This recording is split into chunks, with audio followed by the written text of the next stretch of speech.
Good fucking morning. Today is Sunday, May 14th. It is Mother's Day. Happy Mother's Day to all the mothers and people who stepped up to be someone's mother. For those who lost their mother, don't have mothers, or their mothers just wasn't the best people to raise them, so you became their mother.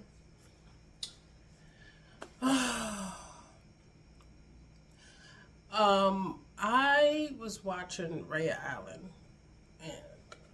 Ellen, excuse me. And she was just going on a fucking rant. And I think she's in the UK, I believe. I don't know, because Americans don't know geography, so who gives a fuck? But she has an accent. That's all I know. And she was going on a rant, and although I don't live over there, she was just ranting about like construction, the cost of living, and utilities, and entitlement, and stuff like that. And I was just like, bruh, how is everybody, no matter what country you're in, having the same fucking experience? Like, how is everybody having the same experience? I was on the trains. This episode of Good Fucking Morning, I don't know if there's a set one topic like I usually do. I just feel like ranting, okay? Yes. Okay? Yeah, get into it. Relax. It's Mother's Day. Oh, yeah. I said relax. You see it. So like I was saying, how is everybody having the same fucking experience?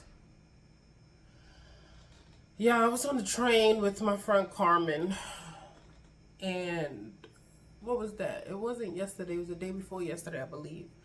And I said out loud, I said, we're paying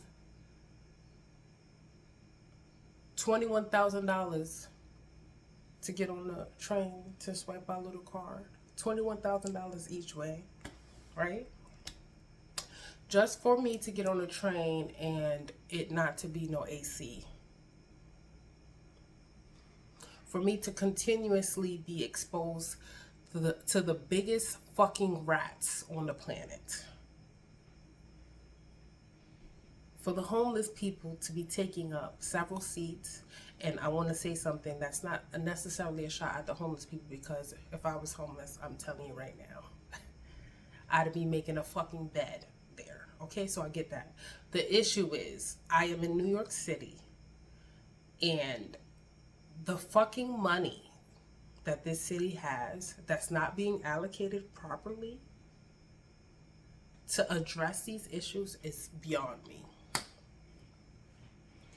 Like, I went into Starbucks yesterday and got me one of those fancy mango dragon fruit lemonade. I don't usually get juices or teas or anything from these, cafes or shops or anything like that. But I wanted to treat myself yesterday. And so I got me a little expensive, drink, Instagram worthy drink.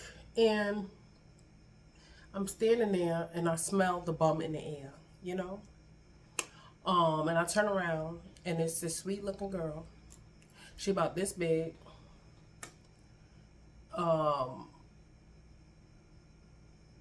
She looked to be of some type of mixed race, either like some sort of Hispanic or something like that. But she was like, lighter, a little lighter than me. Real soft curly hair, real thin, real sickly looking. She was real quiet. And I was looking at her, and I was really looking at her, and she had like a Betsy Johnson bag on. She had like gauges in her ear. So you can tell when she was in a better state, she was more one of the, like a more eccentric, type of person, like those people, if you're from New York, those people that you see on West 4th Street, like different areas in New York have a certain type of people, and she just looked to be like one of those people that's like, tattoo artist, piercing type of, but she was homeless. You can tell she was homeless. and you could tell something was off with her. Um, and she was just standing there quiet. And somebody had bought her coffee. And she was drinking it. And I'm looking at this girl and I'm like, this is a fucking baby, bro. This is a fucking child. Like, what the fuck is going on? Like, there's another girl that's in this area that I live in. And I can't necessarily tell her age because you know it's hard to tell people age, especially black people, and if they're homeless, because you know they look a certain way, so you can't really gauge sometime if somebody's like extremely old or if they're just like dirty or whatever. So she when I used to see her, she usually, even though she's tweaking out, she's usually kind of put together. She's not, you know, all the way so deep into homelessness where her clothes are like torn and dirty and she smells or anything like that. That's been my experience with this one particular girl. And there was a time where I was sitting in a cafe and she needed to call her SSI card or her bank card to see if her SSI check was on it or whatever. And I had allowed her to use my phone a few times, and she was in a decent state of mind where she could be like, oh, can I use your phone? And I have to call this person. Oh, thank you, or whatever. But then I would see her other times and she was kind of like tweaky or whatever. So, but like I said, usually clean looking, you know, whatever. Sometimes she got a little stuff on her mouth, but nothing crazy. And I sat and I was eating Chipotle, which I don't eat, so I'm gonna tell you about that. I was eating Chipotle, and she comes in Chipotle, y'all, and I couldn't believe it was her. I could not believe it was her. She looked like, I don't know how she turned into that in such a short, because I've seen her like a couple of months ago. She wasn't in such bad conditions. Y'all, this girl had these weird big bumps, big weird bump right there. And she's always presented to be like kind of aggressive, not aggressive acting, but like you know, in the gay community, like how the women dress like men, masculine, or I don't know what correct term to use, because bitch, back in the day we call people dykes, so whatever. But you know, you gotta be politically correct now. So she always dressed like a boy, essentially. So I see her and she has these extra large pants on. And you know, her shirt is messed up and her underwear is showing and her face looks all crazy and she smells really bad and she's like tweaking. She usually or normally tweaks out, but she was like really in the zone. And it's to the point where she would tweak before, but she was harmless. It's now to the point where it's like it's getting a little bit more hostile. And I was just like, I don't. There was 2 police officers in there, and of course they can't necessarily do anything. She's not breaking the law in the sense that, you know, she's doing anything wrong. I mean, they could have told her that she had to leave because she wasn't purchasing anything, but they didn't. But it's like nothing is being done. Like, like, there was a video on Instagram, y'all. The studio was $1,200. Now picture the handicap bathroom. Y'all see how big a handicap bathroom is? Picture one of those, twice the size of those. So 2 handicap bathrooms. Picture as much space as you'll get in there. They were renting a studio that size. I'm not even dragging it, guys. You go in, it was a little closet, and then it was that much space. And they renting that for $1,200 downtown somewhere. How is this okay? How is it not illegal? They got these nice buildings over there by where my friend Risa work. And on the outside, the buildings are increíble. Okay? But she's telling me that she been in there and she's looking. She said that shit is hood as hell. She said you have to pay for the super to come in and fix something in your apartment. She said the apartments are the size of maybe my no. She said their rooms were small. Their rooms in this place they paying $3,000. Their rooms in that place is smaller than what my bedroom size room is. $3,000, and you got to pay the super to come in, and it's hood.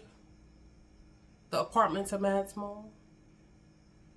Y'all are just literally creating cardboard boxes, putting fancy windows on them, and charging people $16 million a month for them. Like, what the fuck? And this is what I'm bringing that up because the rent is so high. Like, the amount of homeless people that I'm seeing and the types of homeless people, I have never seen this amount of homeless women in my life. Usually when I would see homeless people, it would be men. And not only would it be men, it would be men of like middle or older. Now it's like you can see somebody who look like they like 17 homeless. A regular woman that you know, whatever, that you would not even think would be homeless, is homeless. They just is, and it's like, I love New York. I love New York, y'all. It's nothing like New York. It's nothing like New York, but this shit is like not it. It's not it in the sense of it's not fucking sustainable where you can live comfortably if you're not fucking rich. And I don't know if this number is still true, but I know the poverty line in New York, when I started working, when I was a caseworker, the poverty line in New York, you had to be making $23,000 and some change and less in order to qualify for public assistance or something of the sort. And then, of course, there was exceptions if you work and you have the amount of kids you have and your rent costs, stuff like that also gets factored in. But that's the basic line, right? But it's like you can be making 35, 40,000 in New York and be you would be amongst the people that's making 23,000. They're your neighbors. The so-called low income or affordable housing, you go on there and you look at the minimum annual income allowable, it'll be starting at $62,000-$75,000. So who's getting these places? You know who's getting these places? These people who are gentrifying, and they get these little bullshit tech jobs, or you know, these bullshit jobs out in Manhattan, and they're making the minimum for that job, but they're still making enough in order to be able to qualify for these low income places. That's what's going on in New York right now. I'm over it.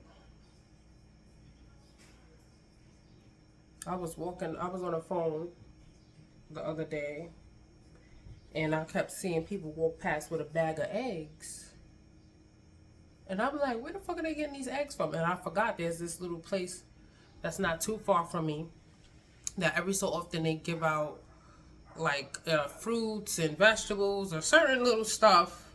And I guess that day they had eggs, girl. Usually I don't go and I don't get nothing from them. I leave that for the people that truly really need it. Sorry, people are texting me Happy Mother's Day, but I needed eggs, bitch. I went and got me my little bag of brown eggs, and I was happy. They have a pantry over there, and I be seeing a lot of older women with their little carts. You know the type, their little wagons, the line be around the corner. I'm talking about these women be late 60s, 70s. Some of them even look in their 80s. And they on this long line. Sometimes the weather's not the best. And they trying to get them little bags of food or whatever they giving out at that moment.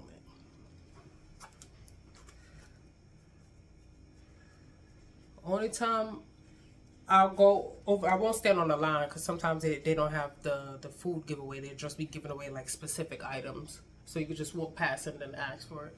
If they have like the oyster mushrooms, I'll get a bag of that.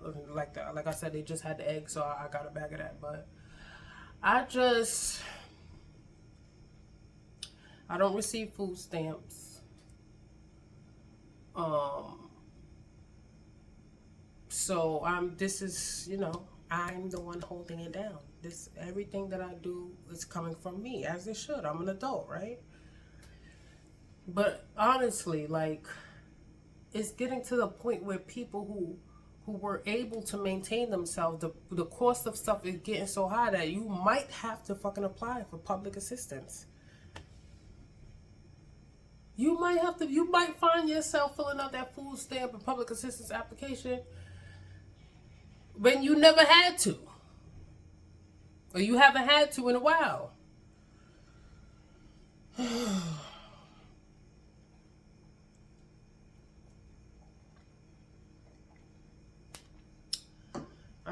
My brain is hurting. I was telling, 16 minutes. I was telling my boyfriend, I feel like I'm in a Twilight Zone. And he's like, what do you mean? I'm like, I'm getting up every day and it's like, what is going on right now? What is going on? I'm not working, of course. I'm looking for work, but I want to look for something that I want to do. I did apply for some classes, but it's a waiting list. So I think that's what it is too. Like, it's like, I get my orders for my business. I pack the order and I ship it or whatever. But I need some more productivity. Now that Leho is back in Atlanta and my son is getting ready to leave, I'm starting to feel like, okay, is there anybody out there? Like, I'm grabbing, like, hey, where's everybody at? And they're gone. Or they're leaving. And it's just me. And I isolate a lot. I'm used to being by myself a lot, but I am still used to having access to people. So, I think that's what it is too.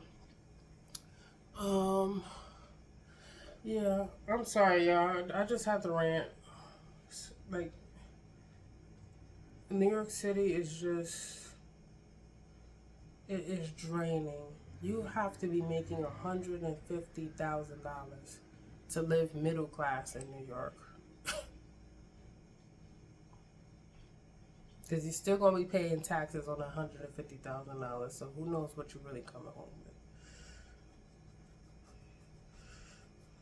The rent, the expenses, the utilities. You have children. Yeah, so anywho, I'm sorry if this wasn't the most razzle dazzle fucking good morning. But my brain is just like in this gray area. Nothing's going in or out, nothing's happening. It's just there, just existing. Anywho, yeah, hopefully the next episode is a little bit more engaging. But I just have to get this off my